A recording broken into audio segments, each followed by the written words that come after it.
everybody, and welcome to What the Hell Should I Watch? I'm Steve Stebbing, And I'm Chloe Stebbing. and we are the weekly rundown of what we're watching, which may become what you're watching, and we come at you every Friday at 9 a.m. Pacific time.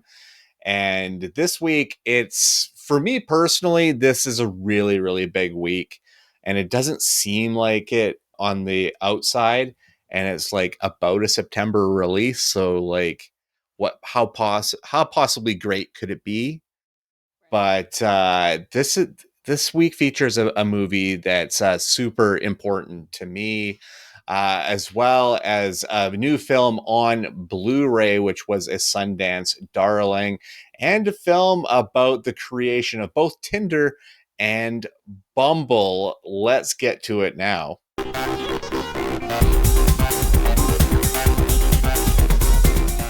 Fresh for your eyeballs this week, and I'm going to take you back years to a young Steve that was learning the joys of reading as a preteen and stumble across the Bachman books, four stories that Stephen King wrote under a pseudonym. The first one is a story called Rage, which is about a high school shooting from the shooter's point of view. And even then, I doubted that was ever going to get made into a movie or anything like that. But the second story in that book is a harrowing and bleak tale about a bunch of teens essentially walking to their death. This one was called The Long Walk. A group of teenage boys compete in an annual contest known as the Long Walk, where they must maintain a certain walking speed or get shot. Starring Cooper Hoffman, David Jonsson, Garrett Waring, Tut Nyott, Charlie Plummer, Ben Wang, Roman Griffin Davis, Josh Hamilton, Judy Greer, and Mark Hamill. Directed by Francis Lawrence, based on the novel by Stephen King under the pseudonym Richard Bachman. So to continue my little preamble about The Long Walk, this is kind of the holy grail adaptations in my brain and has been since I was a very young man. And again, I thought this is really tough to make still in any era of killing teenagers by shooting them in the head with a military rifle. Yeah. Like there's a lot at play in this one, and I mean it had a rocky road.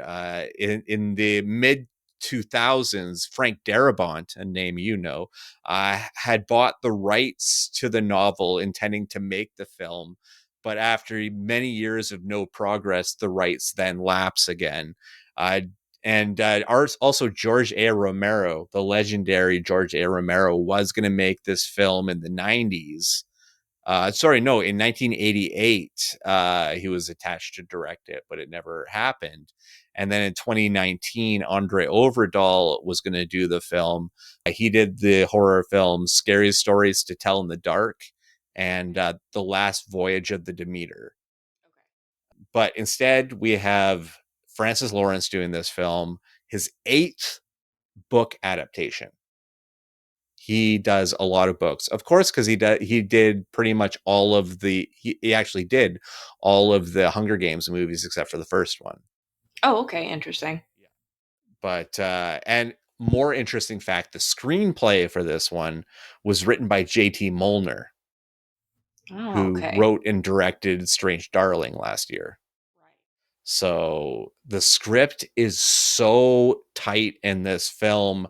The friendship and the love that is developed between Cooper Hoffman's character and David Jonsson's character is really, really good and is the heart and soul of this film that is literally these kids marching to their death. Like there is just a bleakness to the film that you can never escape. That is the prominent feature of this film, kind of led by the sort of cartoonish general played by Mark Hamill at the head of this. Have you seen the trailers? So you know a lot of what I'm talking about. But the film seems to be set in a world that it's more of Stephen King's world when he was writing it, or before, what the point of view he was writing it from.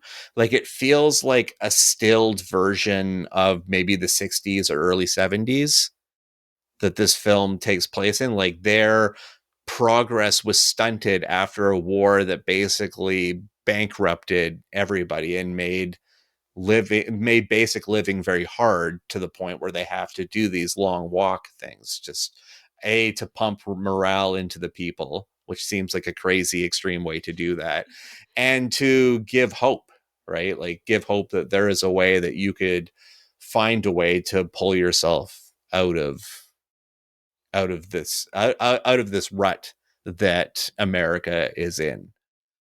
So a representative of each state comes and does this walk. In the book, it's 100 kids. In the film, it's 50 kids, just to kind of keep the cast manageable. Uh, but like, a lot of these kids in this movie are the up and comers, I think. And the first that this is not really a spoiler because it's kind of in the trailer, but the first one to get his ticket punched is Jojo Rabbit. Oh, Yeah, okay. but yeah, it's Jojo Rabbit gets shot in the head, and that's the first 20 minutes of the movie. That's like the 20-minute mark, and then the title card hits right after that, which makes it the hardest and best title card of the year. You can mark it right here, title card of the year. Okay. My favorite for sure. And the other performances besides the ones that the names that you mentioned, Jordan Gonzalez and Joshua Ojic are both really, really great in this film. And yeah, it's just like a bunch of great younger actors bonding and making a true, almost Stand By Me feeling film. Like, it transcends being a horror movie a bit, and it relies on an emotion and a characters winning the audience over, to the point that these characters are going to die, but you don't want them to. And I think that was really, really well done. I feel like I could prattle on about this movie for a long time. Like, it is kind of like the movie for me right now. I've been thinking about it a lot since I've seen it. So I'm going to break it up by getting into some technical stuff here. Mark Hamill's third time in a Stephen King film after Sleepwalkers and this year's film, The Life of Chuck, which actually brings up another notion this year. In 2025, this film is the third of 4 Stephen King adaptations coming out this year. We had The Oh, Monkey, yeah. we had Life of Chuck, The Long Walk, and we have The Running Man coming out in November or October, one or the other.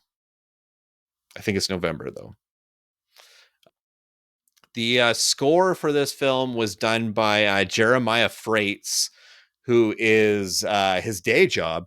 He's the drummer for the band The Lumineers. Oh. Is his regular gig. Very popular band. And his next gig is doing the score for the Springsteen biopic, Deliver Me From Nowhere, with Jeremy Allen White playing the boss in that film. It was also shot by Joe Willems, who's usually a David Slade guy. So, I mean, we talked about some of his work last week with Hard Candy, the brief little talk we had about that film. He also shot like 30 Days of Night. Okay. So The he one about vampires the in vampire, Alaska? yes, Okay, yes. yeah. But he also, as far as other films, he did Limitless with Bradley Cooper, Finch, which is a Tom Hanks sci-fi on Apple TV that's super underrated in my opinion. And I think it's locally shot film, a coming of age comedy drama called Rocket Science. He did that film as well. But also, the music video geek in me comes out. He did the music video for Outcast Roses, System of a Down Aerials, and Justin Timberlake Crimea River, which has a really great shot of him hopping up onto a kitchen counter, but he's like right on the edge with the tips of his toes. It's a Okay. beautiful shot. Really, really great shot. So that's Joe Willems that did that shot. Also, Joe Willems shot a couple of POD videos. Do you know who POD is? They did Alive and Boom and School of Hard Knocks and Youth of the Nation. I think They're so. like a Christian new metal band. Okay. Yeah. And like around the time where you were born. So geek stuff. Uh, this is a fun thing. I don't know if you knew about this, but on August 30th, Lionsgate held a special screening where they invited an audience required to walk on treadmills at the regulation 3 miles per hour for the duration of the film. And if they fell under, if they got their three warnings, they got their ticket punched and they were had to leave the theater. Yeah, I heard about this. Yeah. That's wild. I would That's totally be crazy. down. I would be down. 100%. Yeah. 100%. Yeah, I would do that. Cuz you do feel the stress and the duration of it. Like it's wild. Like cuz I mean they go through nights and stuff. Like you're falling asleep and walking. Like how is that you're dreaming and walking? Like this, it's just like it's crazy things, you know? It's crazy endurance things that I don't know, make this film so special, really.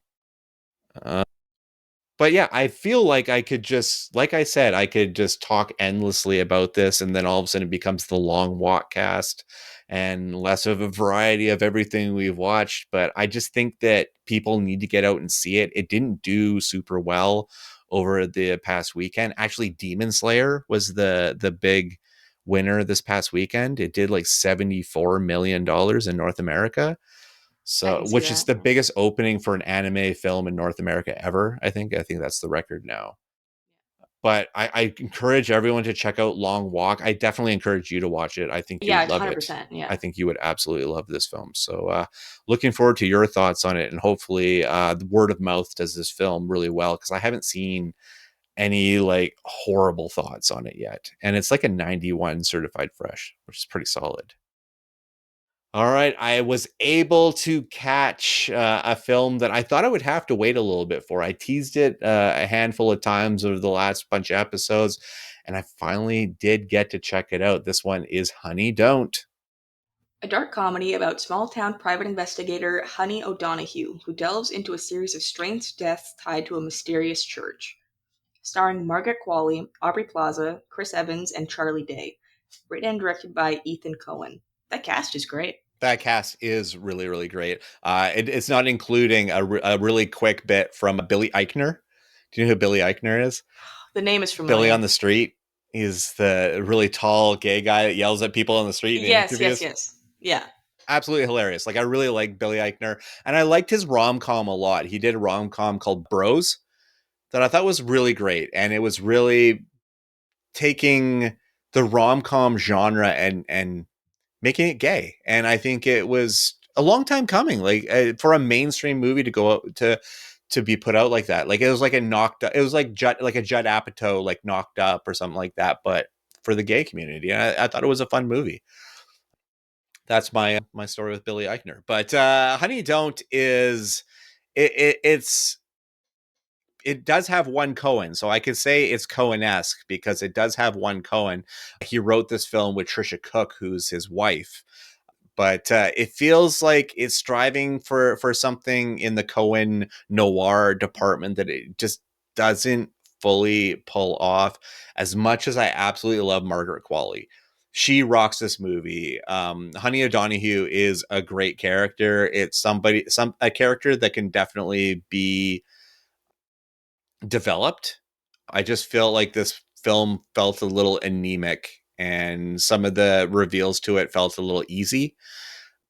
And like Chris Evans is playing a cliche. Like he's playing the preacher grifter that, you know, that's selling the word of God, but is really a piece of shit and involved with all the crime of a small town in the background, you know. And I just it this all of it felt really easy and very unoriginal, and the only thing that was keeping it floating was these performances and the fact that you want to see these actors. Even Charlie Day plays like this cop that, you know, gives Honey tips, but and is like always like pining for her, like basically trying to ask her out every time. And it just, even for Charlie Day, it felt like they basically pitched this to Charlie Day as just like an easy, you don't have to do much Charlie Day role. And I don't know, it felt beneath everybody else in this film. And that was just a little disappointed. I'm kind of glad that I didn't make that hour and 20-minute trek across the Okanagan to go see it in theaters. There's a lot of sex in it, so I'm really also really glad that when my mom, your nana, was out here, I said, "Hey, let's go see a movie," and this was one of the options. I'm glad we didn't go see it because there's a Yeah. lot of lesbian sex, especially between Aubrey Plaza and Margaret Qualley. And I don't know, I just it felt like a little less than what I wanted it to be. And after Drive Away Dolls, you just I want I want Ethan to make great Coen-esque films that he doesn't have to have Joel on board for, even though I'm really missing a full Coen Brothers film at this point. The score for this one, getting into the nerdy bits, done by the Coen brothers' usual guy. He's the legend. He's Carter Burwell, and he's done films for so many great filmmakers. He did Martin McDonagh's films. He's done Spike Jonze films. Like, he is a highly sought after film composer.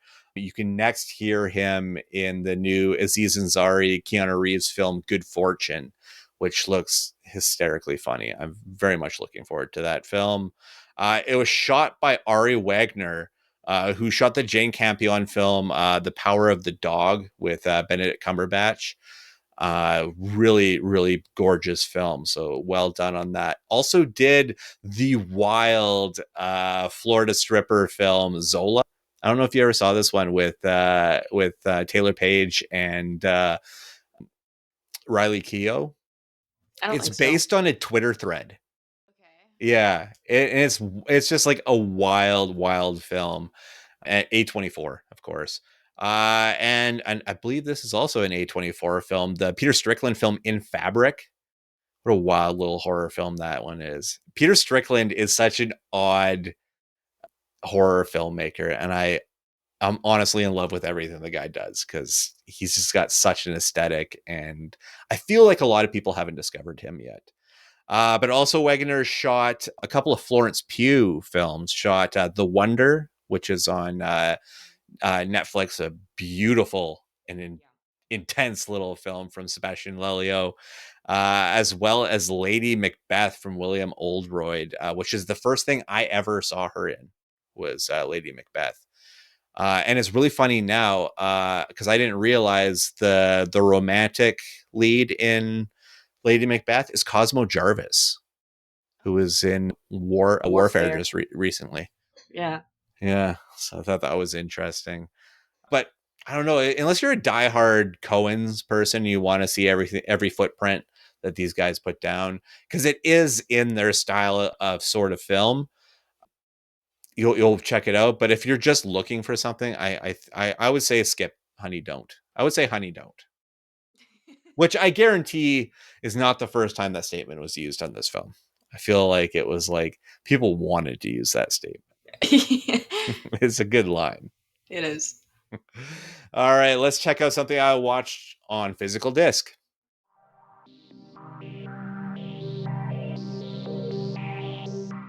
That's right, on the Blue this week.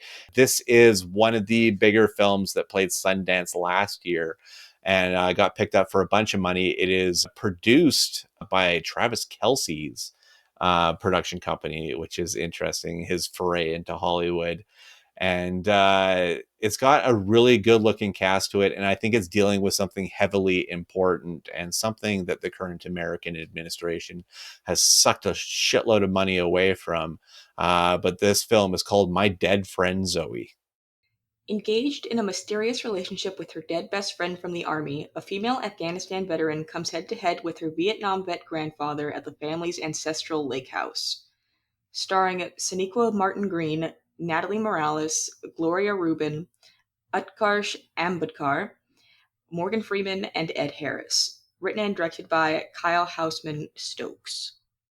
And you know who Sonequa Martin-Green is because you watch Yeah. Walking Dead. So I know her more as Captain Michael Burnham from Star Trek Discovery. She's like the main character of that show.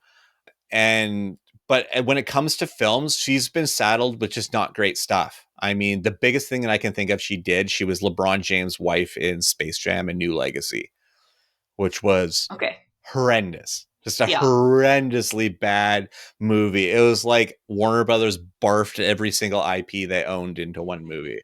It was so bad. But I generally like her, even if I didn't fully enjoy Discovery, like I've said on the show before. This film, I think, is an interesting story to tell because I feel like for a lot of ex-military personnel, discharged military, they might feel seen with this film a lot because there and PTSD comes from everywhere and comes from everything and every dealing, and it's something that as civilians we'll never understand. Is the things that you would see in a war zone or just in that situation, even on a base in the middle of Afghanistan, just being there, like there's a certain PTSD to it. And I think this movie handles it really well, and also handles it generationally in an interesting way too, because Ed Harris's character, who plays Martin Green's grandfather, he is a Vietnam vet. So but the way that he relates to her trauma is completely different because he kind of even scoffs at the notion of PTSD and the name that has been given in the generational time. But also it brings the question that how both wars were handled and how the soldiers were regarded by the general public in America at the time, because when you come back from the Middle East now, you're celebrated. But Vietnam, they were all regarded as like baby killers and stuff like that. Like there was a harsh venom against them, and it was a war that America shouldn't have been involved in anyway. So I mean, there's a lot to it, but to blame the actual soldiers themselves is a little crazy. But seeing what happens in the world today, I'm not surprised that happened back then as well. Having the wrong person take the brunt of the blame, it's not. It's because it's easier to attack somebody who's on the same level or lower than somebody who's above you. Exactly. You can't punch up, you can only punch down. Yeah. But I think it's a really interesting and well told story. I could see why it astounded so many people at Sundance, and it's got a really beautiful message to it. And I thought this film was going to be predictable in certain regards and certain reveals, and it completely subverted my expectations because I thought they handled it really beautifully, and it really surprised me. So definitely turned a 2.5 to 3 star into something a bit more, I think. But let's get one nerdy a little bit on this film. As the score for this one was done by Dan Romer, who I talked about recently. Actually, Chloe did too, because he did the score for Lilo and Stitch, the remake.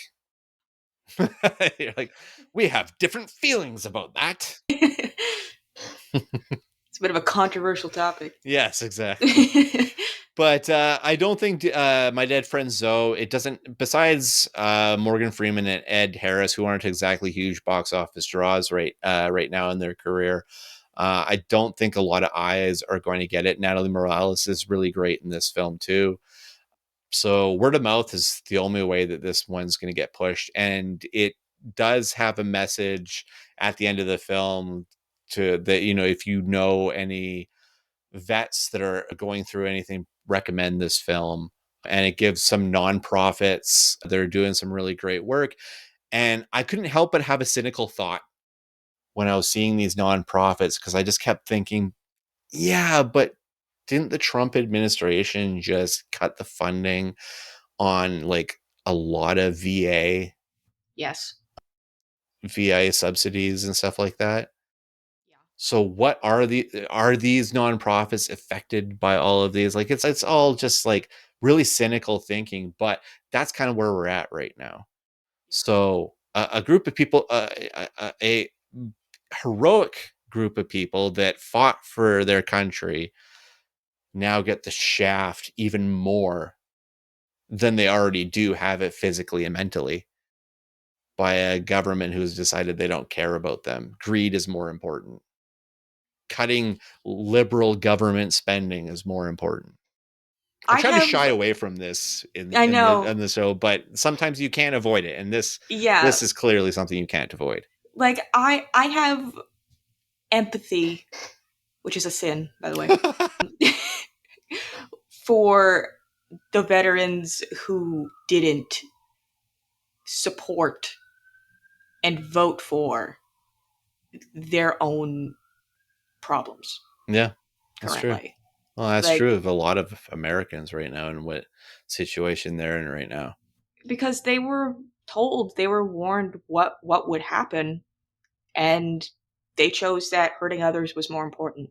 So I feel for those who actively voted and fought against exactly this happening. I would absolutely agree with that. But that is our soapbox time for this episode. Now, to dispel all of that, I'm going to tell you what's streaming now.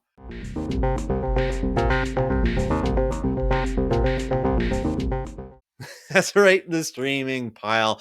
I am the king of segues.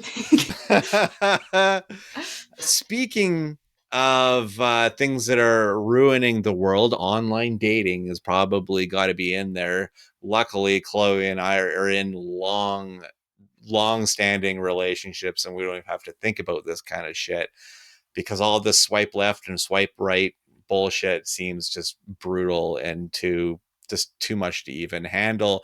But this film is about a girl boss who found her way into making these such apps. This film is called Swiped. Inspired by the story of Whitney Wolfhard, founder and former CEO of dating platform Bumble. Starring Lily James, Dan Stevens, Mihala Jackson White, Ben Schnetzer, Pearson Fode, Clea Duvall, Pedro Correa, Ian Coletti, and Coral Pena. Written and directed by Rachel Lee Goldenberg. Available on Disney Plus. Do you know what I found out in putting that cast list together? Ian Coletti, that second last name, he was Arseface on Preacher. Did you ever watch Oh, Preacher? I didn't watch it, but I'm aware of it. Okay, so you know who Arseface is, right? I'm pretty sure, yeah. Yeah, he's just got he blew his face off, and so he just got like a hole for his. So they call him Arseface. His in the book, his name is no, in the book his name is Arseface too. So never mind that. So yeah, this is about the creation of first Tinder and then Bumble, which happens after the expulsion of Whitney Wolf from Tinder, in which according to this film and according to this, I don't know what's the truth, right? But I would assume just because I know how men driven industries go, and especially in the tech bro industry, Yeah. they're never going to give a woman credit for creating a multi-million dollar app like Tinder, Yeah. even though she did. So she, after, basically getting smeared on the way out, she makes Bumble, right? And Bumble is kind of the women friendly version of a dating app, which is very like that's a really good thing, especially in the online world right now, which is just continuously and increasingly awful. But I wish the film was better executed and not so predictable. Like it is very just kind of beat to beat to beat. You kind of expect almost every dude in it to be a horrible human being. The glowing pieces of this film is Lily James, who I genuinely love in everything I've seen her in. I mean, this woman played Pamela Anderson in the Pam and Tommy miniseries Okay. and did it flawlessly. She was really great in Baby Driver. I don't really give a fuck, and I think she's in it, about Pride and Prejudice and zombies. Don't really care. It just seems stupid to begin with. When it was a book, I thought it was stupid. But the other reason to watch this, if you're ever wanting to watch this, is definitely, and it's not because he's super supporting in this, not in it very long, but Dan Stevens is always such a frickin' charmer. Like, I adore the man. And it's actually kind of a reunion because both him and Lily James were in Downton Abbey. Oh, I So didn't know Dan Stevens was in Downton Abbey. that's That's one of funny. his big starts, actually. Oh, I Yeah. haven't watched Downton Abbey, No, so I've only seen a little bit, and they just I released remember the Nana newest watching it movie. all the time. Yeah, oh yeah, for sure. For sure. Nana's all over that stuff. But I don't know. It feels Jen called it Legally Blonde. She's like, there's something about this feels legally blonde. And I'm like, yeah, and it's supposed to be a true story too. So that's kind of feels weird. Like, there's weird montages in this movie that kind of bug me. And it feels like Okay. a different movie. But Rachel Lee Goldenberg, who did this film, she did a film with Haley Lou Richardson called Unpregnant a while back. Two friends search for the Plan B pill, and it was actually really funny. I enjoyed Unpregnant quite a bit, and did the fake. Well, it was a Lifetime movie, but it was done in kind of a spoofy way. It had Will Ferrell and Kristen Wiig, and it was called A Deadly Adoption. And it was a Lifetime movie, but they did it in like kind of like an overacted, like goofy way with comedic actors. And it was Okay. all just because Will Ferrell wanted to make one of those Lifetime movies. But she directed that one, and directed a handful of episodes for a really great show that had the distinction of being canceled twice. Once by HBO, once by Stars. I did a show called Minx with Jake Johnson. That's a really, really great show. Both Jen and I loved that one, and we're sad to see it go, especially because it was a little bit of a cliffhanger at the end.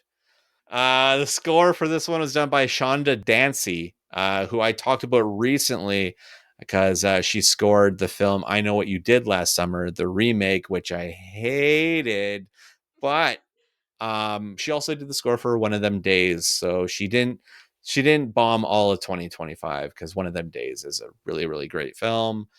And the film was shot by Doug Emmett, who did the John Boyega pressure cooker bank heist film Breaking, as well as shot the insane, and we've already talked about this film before, the insane Boots Riley film Sorry to Bother You.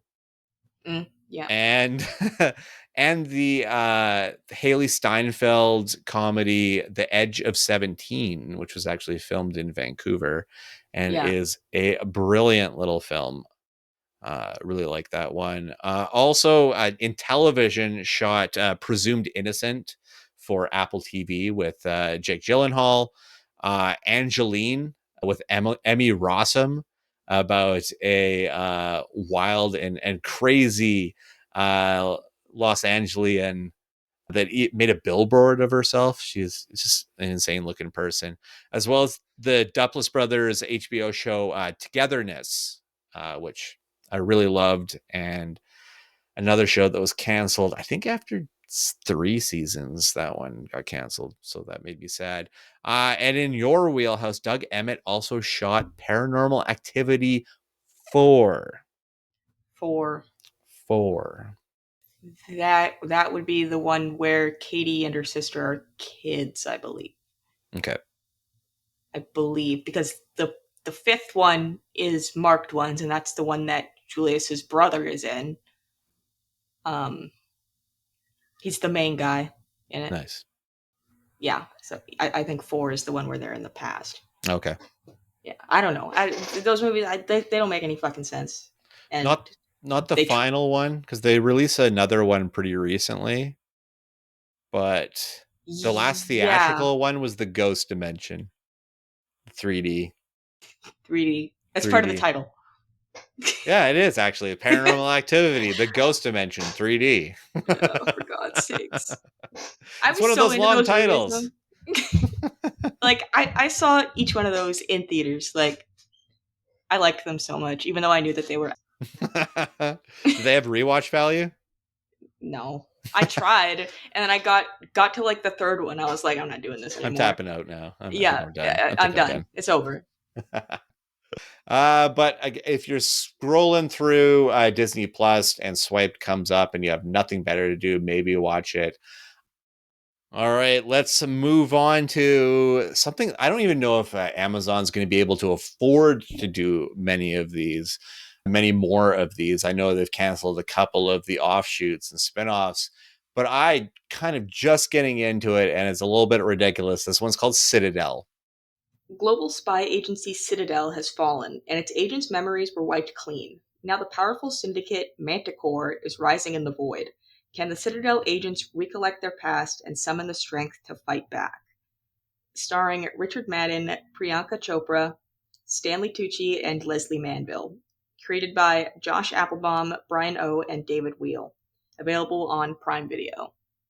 And this, I mean, the opening stuff is the opening scene of episode 1 is really cool and really engaging, a bit ridiculous, like a high, I would say like a hyperactive Mission Impossible with more ridiculous stunts that maybe are a little harder to believe.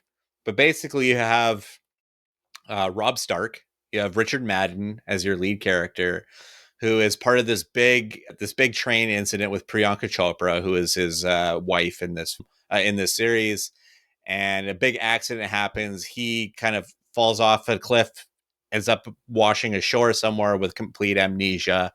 And meanwhile, Priyanka Chopra is still a secret agent trying to save the world. And they basically have to, with his new life and everything in tow, reintegrate him into the spy world. It is ridiculous and stupid. This one comes from the Russo brothers.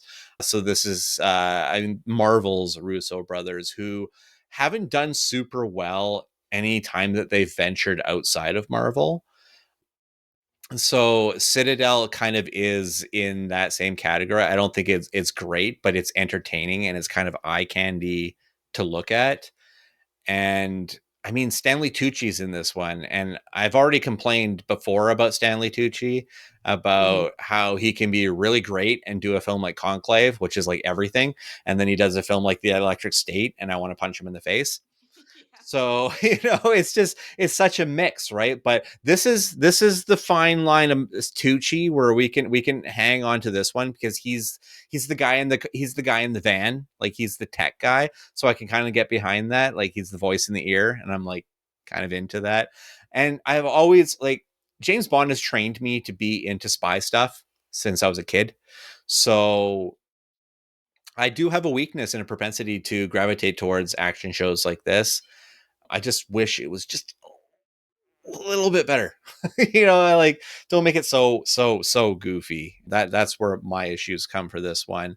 But it's got some good people that pop up in it here and there that I thought were really fun, like Moira Kelly, Leo Woodall, who seems to be like the young Brit actor that is on the rise. He's kind of like the Paul Mescal, right? That Paul Mescal was like a couple years ago.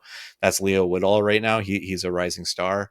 Raul Cooley is in this one. I love him from everything that he's done with Mike Flanagan. Plus, on social media, he's hilarious, and I really dig him. Jack Rayner, as an actor, I've always liked. And this one's for you. Matt Berry pops up in this show, so I know you Love, would love absolutely dig Matt that. Berry. Yeah, anything Yeah, Matt Berry is fun. Some of the episodes of this one were directed by Jessica Yu, who did the Aquafina and Sandra Oh film Quiz Lady that you can watch on Disney Plus right now. Also, she directed episodes of 13 Reasons Why and a bunch of episodes of Grey's Anatomy, which I can't even believe is still on TV right it's now, still airing new running. episodes. It's still Holy, running. It's still a current series that's running. And maybe it's one of those pillars of the universe like Law and Order SVU. Yeah, one of them has to be running it all the time. But something like Law and Order makes more sense because it's like a procedural. Like, unless Grey's Anatomy has become a procedural, they have to have been recycling storylines for a long time now by this point. Because don't they do 20 something episodes a season? Like, this is Yeah, I think it's like egregious. 20, 25 It's episodes a season or crazy. something like that. It's Yeah. absolutely crazy. But the creators of this show, Josh Applebaum, I already talked about him recently. He wrote for Prime Video. He wrote the film Heads of State with John Cena and Idris Elba just recently.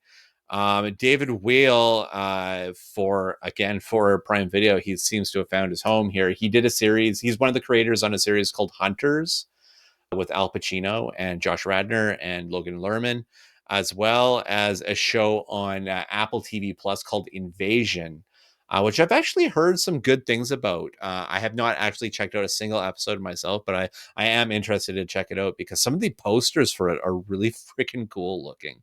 I'm like, if that's representative of the show, like there's another show that Apple TV has called Foundation. I've seen one episode of it and I was like, this is cool, but really heady. Like, it feels like deep, heady, like Dune type stuff. So it's like, maybe I really got to clear the schedule for that one. The score for this one was done by Alex Belcher, who did both Extraction movies with Chris Hemsworth. Those movies rock. This really great action movies, brainless action movies, kind of cool shit. And some of the episodes were directed and shot by Newton Thomas Siegel, who shot Spike Lee's The Five Bloods, did Dog for Channing Tatum, his directorial debut, which is a really, really great movie, highly recommended. And the Ryan Gosling film Drive, which is one of my top 4 in my Letterboxd, just to put it all out there. But Siegel is also the go-to guy for the Arcade Fire when they want their music videos. Okay, cool. So got to give him props there because Arcade Fire is one of my favorite groups of all time. So but Citadel, it's cheesy stuff. But I think there's only 8 episodes for the first season, and I don't think you need to watch in the spinoffs. And I'm honestly, like I said at the top, completely unsure if they have the money to continue with season 2. Seems to be a lot of feet dragging on making this one, and I don't know why. So maybe that's why. Money. All right. I added some stuff to my library, so let's see what it is.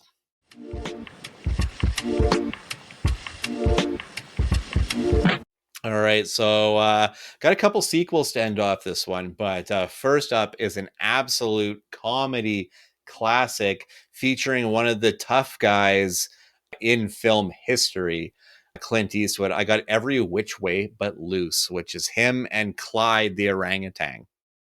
Have you ever heard of this movie? It's him and an orangutan. He did 2 of these films. I believe so. Yeah, it's like late 70s. And I remember watching these movies when I was a kid, so it was kind of like a no-brainer for me to pick this one up. Also, I've never seen this film, and I saw that there was the 30th anniversary edition on 4K, and I had to snap it up. It's Sense and Sensibility, Jane Austen's Sense and Sensibility, but it's directed by Ang Lee, who is one of the, in my lifetime, one of the top filmmakers. And for him to take on a iconic British novel is so interesting to me. Plus Emma Thompson, Kate Winslet, a young Kate Winslet. Yeah, like I'm all over this, and getting it in 4K, I really couldn't refuse on that one. Let's get to the sequel talk. On Blu-ray now, I have Harold and Kumar Escape from Guantanamo Bay, the second film in the trilogy. All I need to round it out now is a very Harold and Kumar Christmas 3D. That I think that one's kind of my favorite. The third one, you The like the Christmas third one's one, like a yeah. fever dream. It has Yeah. like no real story to it. It is just like madness. This one I really like. The Guantanamo Bay is really great. I love Rob Corddry as the CIA agent that's holding them, that's basically in charge of their case. It really makes me laugh. And I don't know. I love John Cho and Cal Penn together. I think they're fantastic.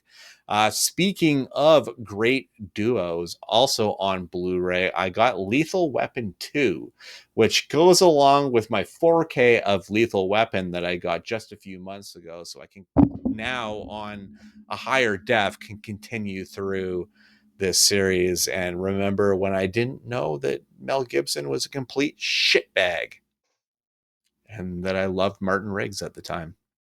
And that mullet, just beautiful, kicking. And yeah, classic stuff. So yeah, a lot of fun releases to join the collection this week, and definitely excited to check out Sense and Sensibility and finally get my thoughts on the film 30 years after it was released. All right, now let's move on to my final thoughts on some shows.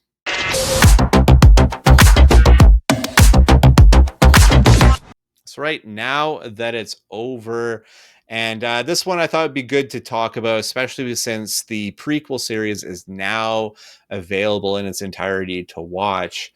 But how did it all get started? Well, it was Chris Pratt in yet another project over the last 5 years. This is The Terminal List. A former Navy SEAL officer investigates why his entire platoon was ambushed during a high stakes covert mission. Starring Chris Pratt, Constance Wu, Taylor Kitsch, Riley Keough, Arlo Mertz, and Jean Triplehorn. Created by David DiGilio, based on the novel by Jack Carr. Available on Prime Video. So this is your Semper Fi hoorah military thriller. This is what makes those ultra testosterone men fucking feel like that they're fucking breathing and alive by watching this kind of stuff. And it is slightly entertaining because I know what it's kind of going for. I appreciate a show like Jack Ryan a bit more because I feel like there's a bit more smarts to it. And it really turned me off because I saw comments from David DeGalio saying that this show is really anti woke and all that stuff. And as Oh, soon for as you fuck's start sake. to bring that ideology into your descriptors, I like start to fade out because I'm like, you're just It's just using cheap. buzz It's so terms. cheap. It is Yeah. totally cheap. You're using buzz terms that you don't even know how you're using it. It can be construed into 18,000 different ways. And it just bothers the fuck out of me when they do that kind of stuff.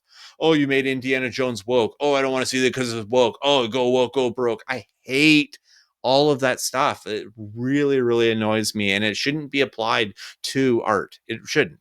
It shouldn't. Especially because, like, okay, if you have a legitimate criticism to make, then make that criticism. Don't just use the blanket term of, oh, it's woke, so I don't like it. Can you elaborate? Can you use your actual brain and make an opinion other than just saying buzzwords and thinking that that you're forming a coherent sentence when you're not? But they can't make that just they can't come out and say what it is that bothers them because that's what makes them wrong. That's what exposes the prejudices, right? Is what about woke is upsetting you, right? So yeah, that I was fighting that. I was really really fighting that. But weakness, I don't mind Chris Pratt. I like the Guardians movies quite a bit, and there's some other Chris Pratt stuff that I've enjoyed him in. And I find this weird that in the list that I pull off for the cast list, Jay Courtney's not included in this, and he's kind of like a main-ish character. He's like one of the main bad guys. So I was like, why didn't they mention Jay Courtney?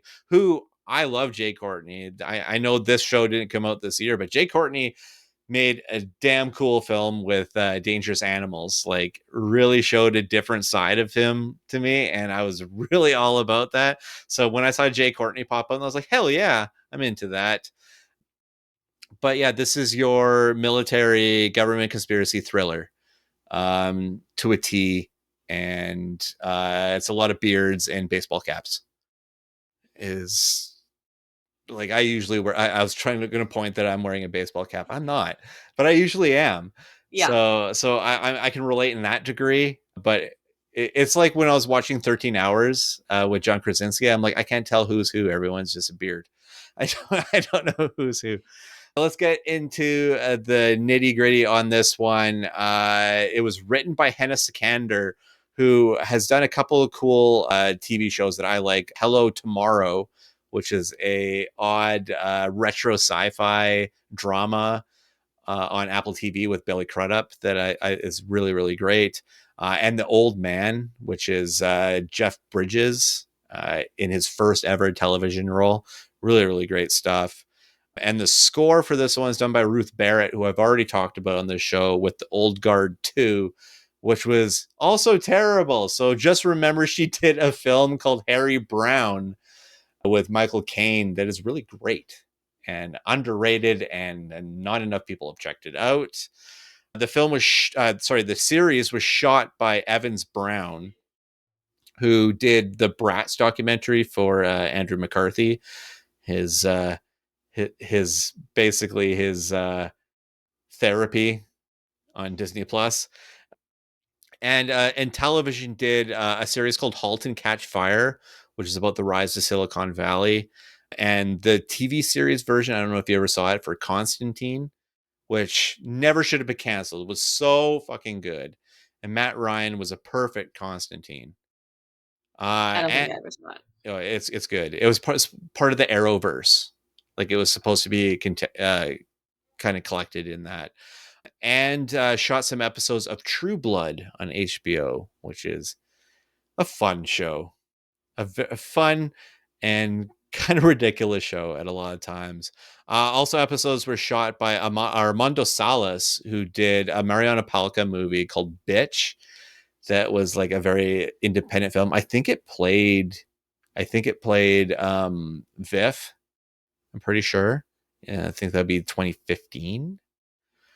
And also shot episodes of Griselda with Sofia Vergara, uh, From Dusk Till Dawn, the series, and one of the greatest Netflix shows ever made, Ozark. So good company there. But there's a new series out for this one called Dark Wolf, but you're probably going to watch Terminal List first, because Taylor Kitsch's character in this show is the main character of Dark Wolf. So they're interconnected, as you would expect. But also a quick one. I think it's also just only 8 episodes. So easy peasy one. I got one more to quickly put to bed. In this case, forever. This is The 90s Show. Now it's 1995. Leah Foreman is visiting her grandparents for the summer, where she bonds with the new generation of Point Place, Wisconsin kids under the watchful eye of Kitty and the stern glare of Red. Starring Deborah Jo Rupp, Kurtwood Smith, Kelly Haverda, Ashley Ofterhade, Mace Coronel, Rain Doy, Sam Morelos, and Maxwell A.C. Donovan. Created by Greg Metler, Bonnie Turner, and Lindsay Turner. And yeah, so of course Eric Foreman would name his daughter Leia. Just makes sense. Yeah, I mean, you're lucky. You're lucky I didn't name you after any kind of movie character or anything like that. You know, I'm like, at the time, what do I have named you after? I know that my mom wanted to name me Veda. Veda? Uh, Because of yeah, My Girl? yeah, exactly. Yeah. No, I won. Yep. Winner, winner, Chloe dinner. I don't know what that means, but the 90s show, I mean, it's a sitcom, so there's not much technically stuff that you can go into. It's what you expect. um I am a little I am mostly these days turned off by these multi-camera sitcoms with the laugh track and the live studio audience and all that stuff. I don't feel like I need to be prompted to laugh anymore. I feel like I'm over that. But so Netflix did that thing what they did where they split seasons up. So season 1, the complete season 1 came out in 3 parts for whatever reason, I don't know, but none of it was season 2. This is all season 1, and then they canceled it after part 3 came out, and which is kind of sad for me because I feel like they were hitting their stride end of part 2 through into part 3. I felt like the show was finally starting to hit the groove, and I was liking the characters, not just not just all the legacy characters that they're bringing in, or Red and Kitty themselves, but like actually the new kids themselves. I was enjoying them, and feel like that they were growing on me. And then they canceled it, and I don't know. I don't know what goes into the decisions of cancel or deciding if a streaming show is working or not. I don't understand how they count the streams. Is it a full stream of something? Like I don't know where the numbers come from, because they seem so wild every time, especially when some break records and stuff. I'm like, how is this possible? Like, how are you calculating this? I it makes me wonder a lot.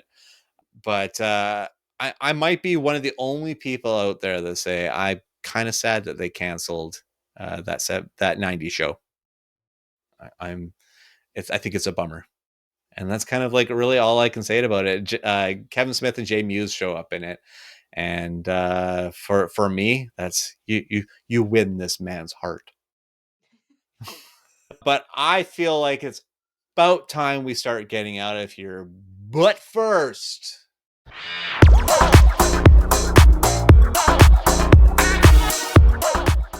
Just one but, really, because we're getting a little long here. I'll just quickly bring up that I did get The Last of Us season 2 delivered today. after you talked all that shit about it last week, Yeah, and I still will. I didn't even finish it. It was frustrating me so much. Neil Druckmann, the creator of The Last of Us games, has actually left. He's left now because he was like, "This isn't what I created. Like, this isn't my story." Craig Mason is kind of completely taken over, and he's just doing whatever the hell he wants.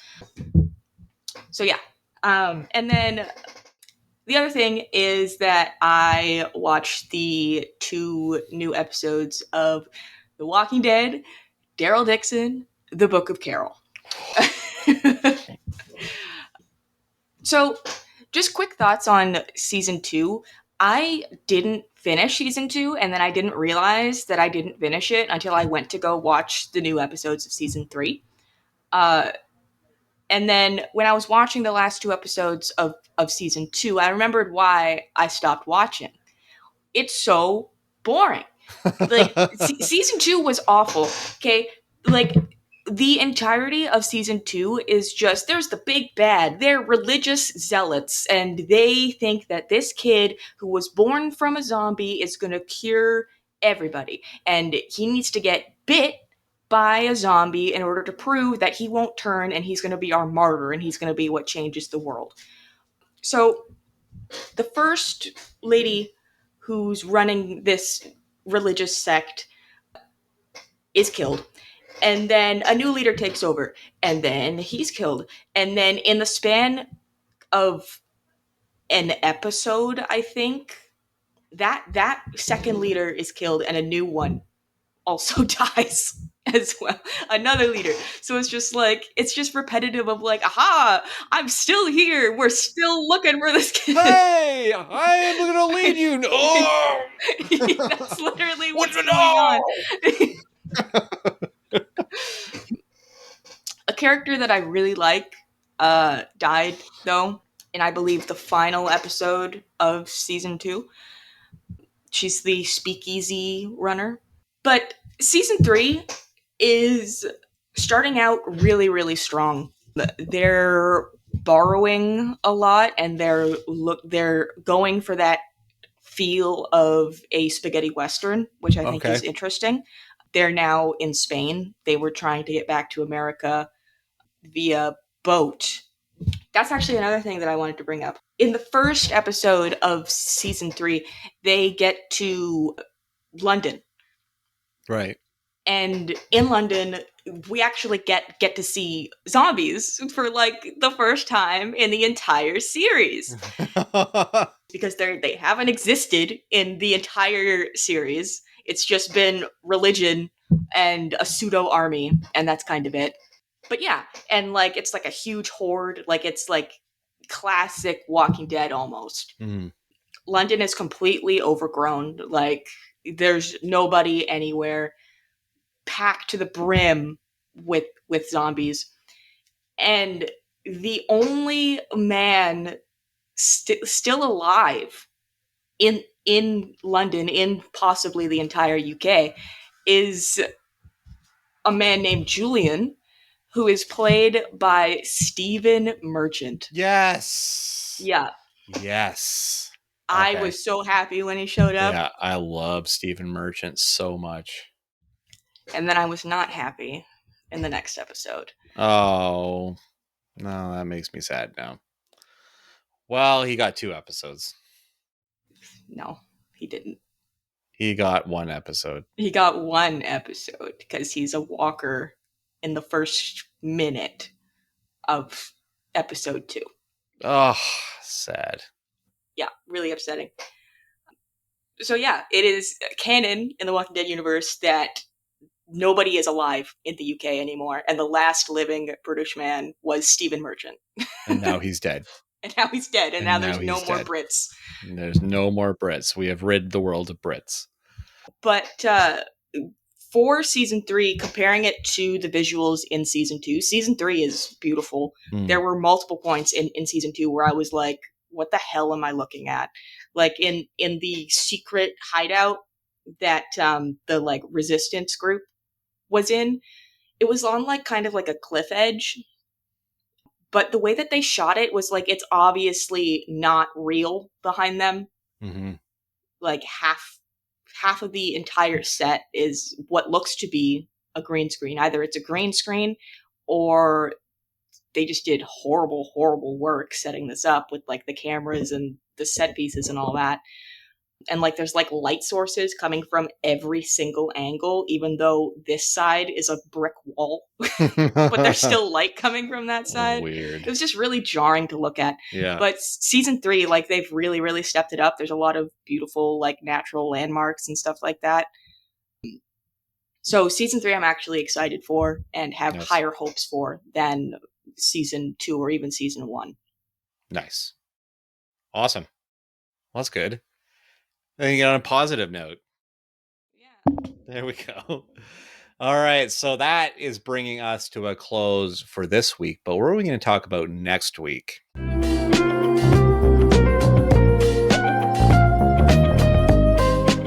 Yeah, that's right. Next week, and I have it confirmed I'm going to see both of these films this week, and I'm very excited about it. The first one off I'm going to be checking out is a new horror film, but it's a new football-related horror film. This is called Him. It is produced by Jordan Peele. It's getting a lot of early buzz around it. Some say Marlon Wayans is damn good in this film, and I love the trailer for it. I think it's just a really well put together trailer. Also, and I've confirmed now, bringing the wife to this one, we're going to go see the new Colin Farrell, Margot Robbie film, A Big, Bold, Beautiful Journey, which is the new film from Kogonada, who did After Yang and Columbus, which are incredible films. Also, hopefully through Mubi, I'll be getting a screener for The History of Sound with Josh O'Connor and Paul Mescal. Been looking forward to that one. And Spinal Tap 2, The End Continues, is still playing in Kelowna. Hopefully I can find a point to get out to see it. I'm also have a couple of Well Go USA titles, Hidden Face and The Last Ronin, as well as trying to still get that Mubi link for Lurker. Hook a brother up, seriously. And I don't know, maybe Bridget Jones if you're lucky. Mad About the Boy if you're lucky. Might bring that one around. I don't know if you're into that kind of thing. I don't know. If you're into that kind of thing, if you But that brings us to a close for this week. You can find me on Twitter, Instagram, Letterboxd, and Threads at The Stevel Dead. You can find me on Letterboxd at HoneyBunChloe. You can find all the episodes of this show on stevestebbing.ca, or you can find us on YouTube. Just look up Steve Stebbing and give us a like and a subscribe. That would be wonderful. We're also on shiftheads.ca. You can also hear me on After the Credits with Marina, Bill, and Melissa. Our latest episode is on Caught Stealing. And you can hear me with Kurt and Taylor on Tremble the Horror podcast. I was sick this week, but they did the films Demons and Night of the Demons. So you can check that out there.